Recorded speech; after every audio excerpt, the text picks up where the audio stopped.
Hello there. Is atheism communism? Is communism atheism? Let's find out, shall we? Evil must be punished.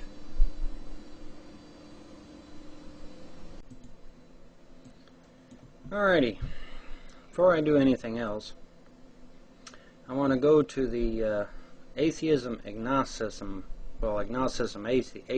forum on about.com from my dear buddy Austin Klein, who really infuriates me sometimes.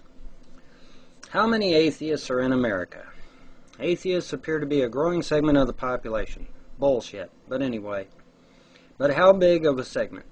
Decent figures seem hard to come by, perhaps because admitting atheism as much of a social taboo as admitting homosexuality. Add in the confusion about the definition of atheism, and a very difficult situation is created. Bullshit, again. Harris Interactive gives these figures on atheists in America. A plurality, 42% of all adults, but only 37% of men, think God is male, but only 1% thinks God is female. Almost half of adults believe that God is neither male nor female, which is 38%, or that God is both, 11%. If you add up the numbers, that works out to 92% responding on the gender of God. This suggests that 8% who must not believe in any sort of God with any gender. Okay, I have actually heard 5%. So somewhere between 5% and 8% is the, it falls somewhere within that range. In any event, it's an extremely small amount of people. Alright, enough of Mr. Klein. Alright, what I have got here, ladies and gentlemen, I have got a book online. Bolshevism, The Road to Revolution, A History of the Bolshevik Party by Alan Woods.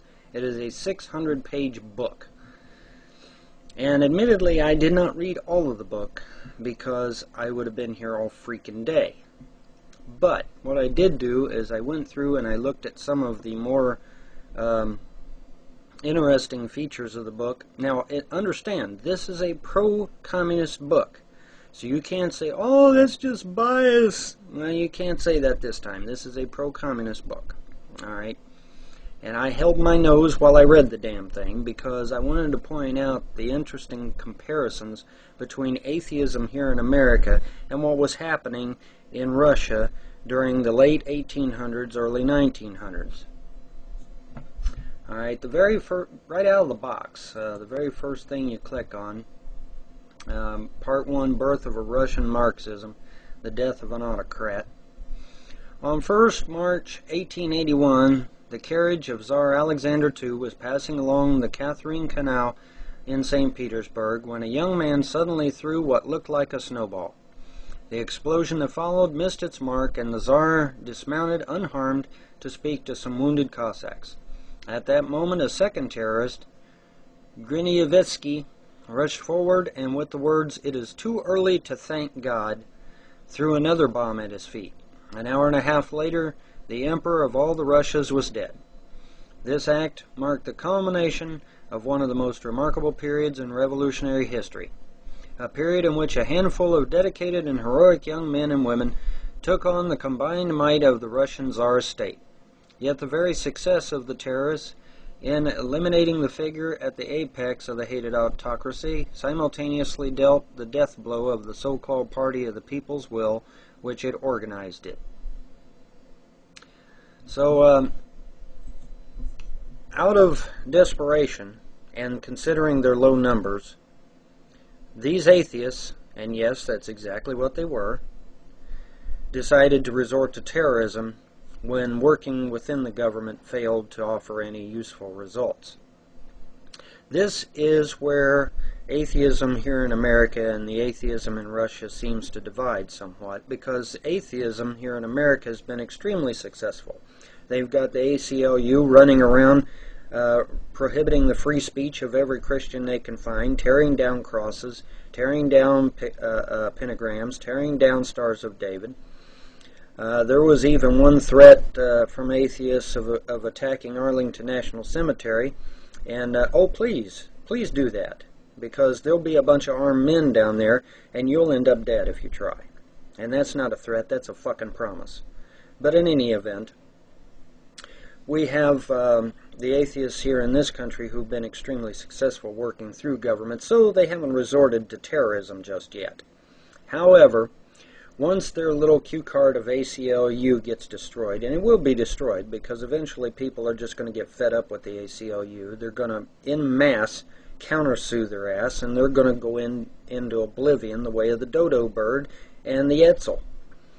But until that happens, of course, the atheists are very content to use the ACLU and work within the government. The atheists have their own political lobby in Washington D.C., and so they're busy, hard at work, destroying the fundamental freedoms that the Founding Fathers gave us and trying to turn our nation slowly into a communist state, just as these guys did. And so that's the only difference. Other than that, it pretty much tracks. These guys were all atheists, every damn one of them, and please don't say they weren't, because I'll laugh at your fucking ass. And I will provide the link to this book so that you can read the whole book in its entirety. But yeah, these were atheists. They did not like see, Russia back in the 1800s was a Christian nation. They hated it. They couldn't stand it. They hated God and said so openly. And you say, well, the atheists in America don't hate God. Bullshit. If you don't hate God, why are you trying to destroy him so damn bad? Please. Please don't insult my intelligence. Please don't sit there and tell me, oh, atheism isn't against God. Atheism doesn't believe there is no God. Bullshit. Bullshit. You're not agnostics. You, by your own admission, you're atheists. There is no God, there never was God, there never will be a God. That's an atheist. An agnostic is somebody who says, well, there might be a God, but I'm just not sure. Or there is a God and I'm not sure. That's an agnostic. Clearly you have set your own lines of demarcation. I did not do that. You guys did that yourselves.